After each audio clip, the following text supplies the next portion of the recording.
throughout our times at Gladstone. Reflect back on your days since your high school graduation, whether they are many or whether they are few. Where have you gone? What have you done? And where are you going? And as we let our mind wander and maybe our soul open up and our spirits reflect, let us also resolve to keep a strong foundation that Gladstone High School gave us. Resolve to take time with today's youth, for like us, at one time we were, as they are now, America's future and Gladstone's future. Resolve to support this school, its teachers, its students, the school personnel, for we all are their end product. Resolve to thank a resident of Gladstone area school district, for they have provided us with the financial support for the past 100 years. Resolve to say a silent prayer for those who went before us, parents, grandparents, friends, and yes, classmates, for they are with us in spirit, and they are proud of this school, and they are the people they left to us to carry on their dreams, their hopes, and our traditions. And as we enjoy this weekend, remember the 3 R's: reading, writing, arithmetic.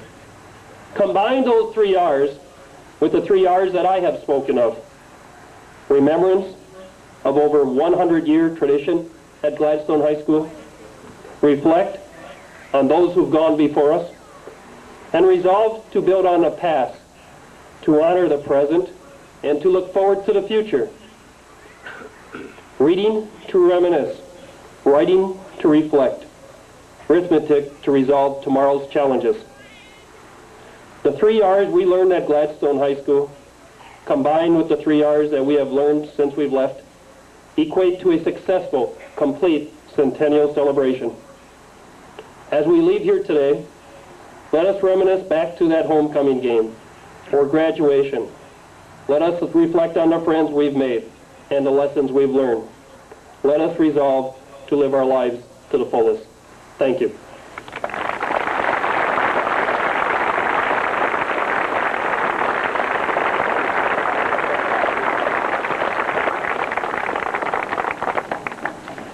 Thank you, Representative Stupak. Well, we've heard from the chorus. Now it's time for the band. We'll turn the program over to our alumni band under the direction of the class of 1977. Someone there. Under the baton of Mr. Bill Shulquist.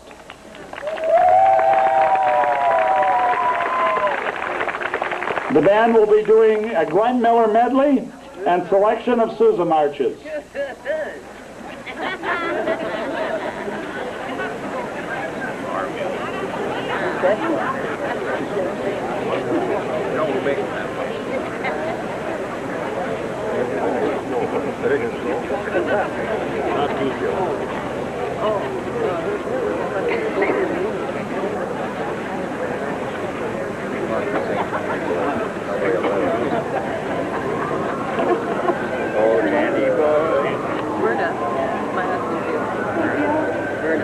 You're the one who deserved that screen. I'm actually 8 years. Any woman that deserves it.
would.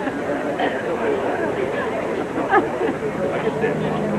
I think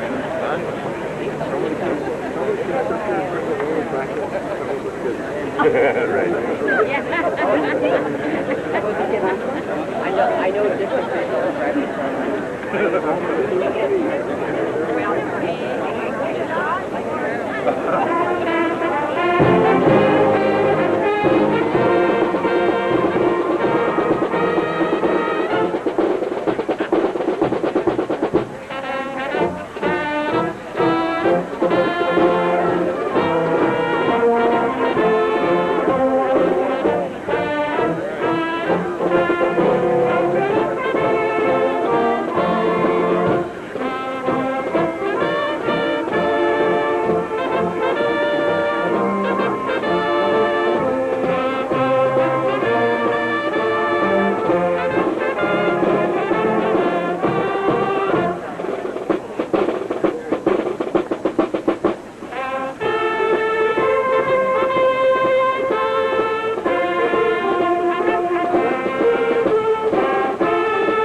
Thank you, Bill. Thank you, band members. I heard some real hot trumpet licks there. Wynton Marsalis, eat your heart out. Nice work over there. As an old trumpet player, I admire that even more as the years go by. Now we change pace. Now we're going to move forward and reminisce through the decades. As you may recall, the first graduating class of Gladstone area schools was in 1894. So you'll see on your program that I'm supposed to talk about the decade from 1900 to 1909. Actually, I'll do from 1894 to 1909. They had a hard time finding someone to cover this decade. When they asked me, I had my doubts because I didn't think I qualified. Then last week I was walking across the street in Escanaba, and there was a walk sign. All of a sudden it turned to wait. There was a woman, an elderly woman in a car that had pulled partially across the walkway, and she had her window down. She was looking at me, and I felt fortunate with that, so I thought, well, if I run, I'll get across before she starts. She sees me, she certainly won't run me down. So I started running, and she looked at me and she said, "That's it, jog it, old-timer."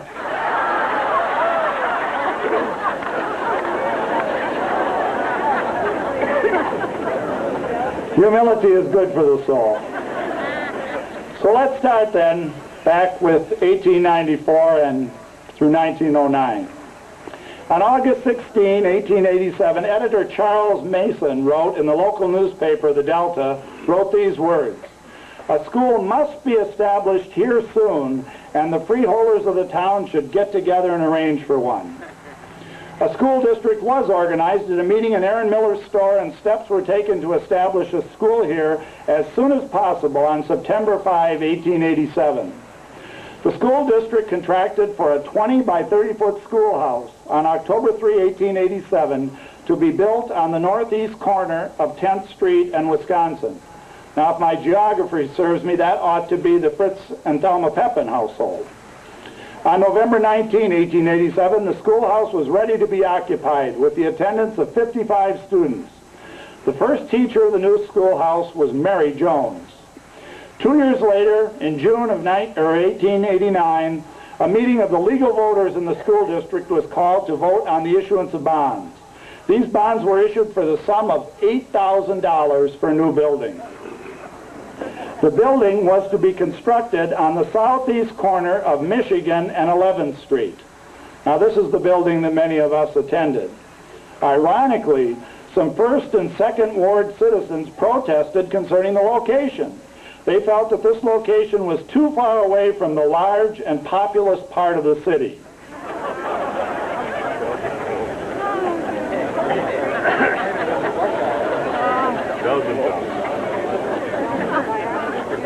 Later that year, it was found necessary, as we often find now, to levy an additional tax of $5,000 to support the operation of the system. Construction of the new school started in July of 1889. Stone was taken from the Days River Quarry. The foundation wasn't completed until 1890. The workers worked over New Year's Day